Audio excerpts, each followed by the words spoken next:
May I now request the Chief of Army Staff.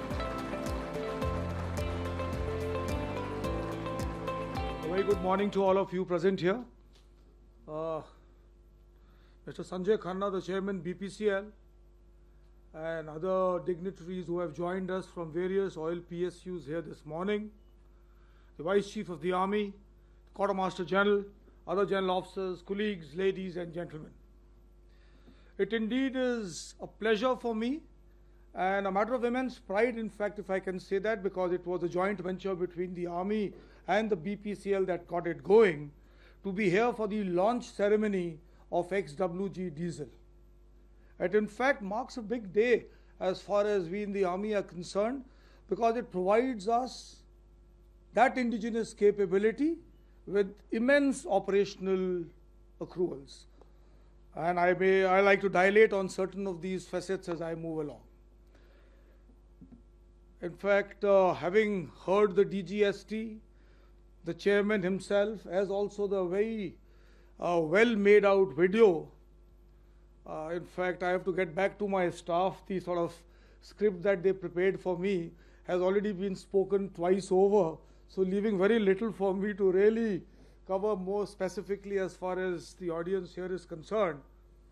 But I would like to start by actually stating I'm from the Armored Corps, therefore basically being a tank man, and in fact our initial years till I was a CO, that is the first 20 years of my service, actually revolved around fuel, oil and lubricants, and more specifically diesel. You know, our life actually revolved around diesel. How much diesel is left in the tank, on the barrels, what is the cruising range left. So it was everything moved and rotated around diesel. So we've really grown up counting diesel barrels and making them move behind our tanks. So I really can fully appreciate the kind of advantage that this particular XWG is going to render to both A vehicles, that is the tanks and vehicles of that category, as also the B vehicles, that is the lorries and the lighter ones, in these extreme weather conditions. And Indian Army typically fights at these heights, is fighting in the northern borders. I have not had the opportunity to be serving there with my regiment, but both the regiments that I have served in were the pioneer regiments which actually operated in Neoma. In fact, to start with, and I was catching up with them last evening, that I'm going to do for this launch ceremony, so what is it all about? And when I hear those kind of stories as to what they were doing prior to this introduction, is actually pretty harrowing. In fact, to the extent of even, in fact, can get very, very fatiguing, in fact, for that man who's that driver of that vehicle, who has to stay awake whole night, keeping that vehicle on and off maybe 3 to 4 times the night over. And then you are expecting him to be having a smiling face next morning. So as I see it, it's going to really impact the overall morale and the fatigue factor that evolved in those conditions over there. And less said the better. I'm told that they would even go and put a Bukhari under the fuel tank, which could have been disastrous to state the least. But that was what the requirement was, to make sure that the vehicle kicked off and started off in the morning. So it's a real game changer, if I can use that word, this XWG Diesel. And the way it's come about, in fact, that's in fact, and I'm happy to see that the DG capability development is here also.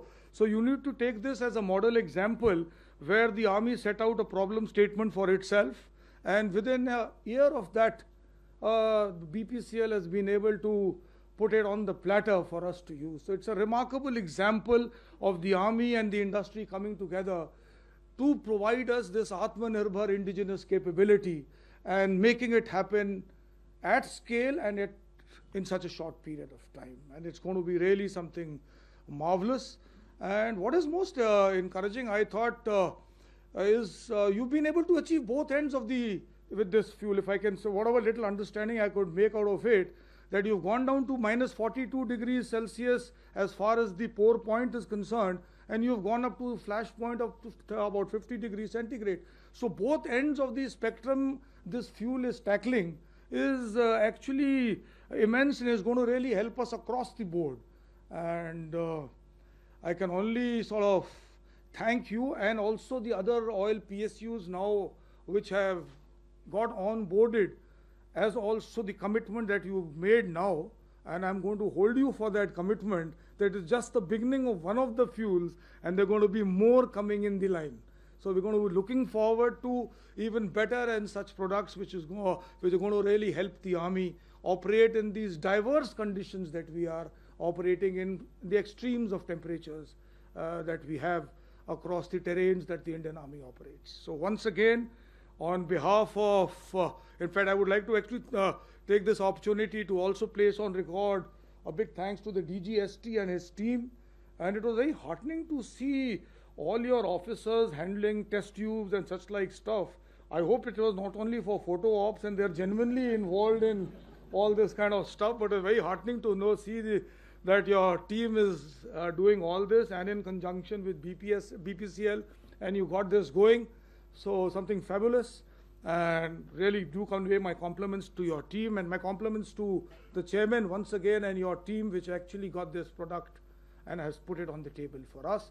And there is no denying the fact that it is going to provide us such immense operational capability and mission reliability, because one of the main facets of warfare is mobility, and if mobility is denied, then there's nothing really that you can do. And this is what your fuel and the fuel that you're going to develop in the future that will give to the Army.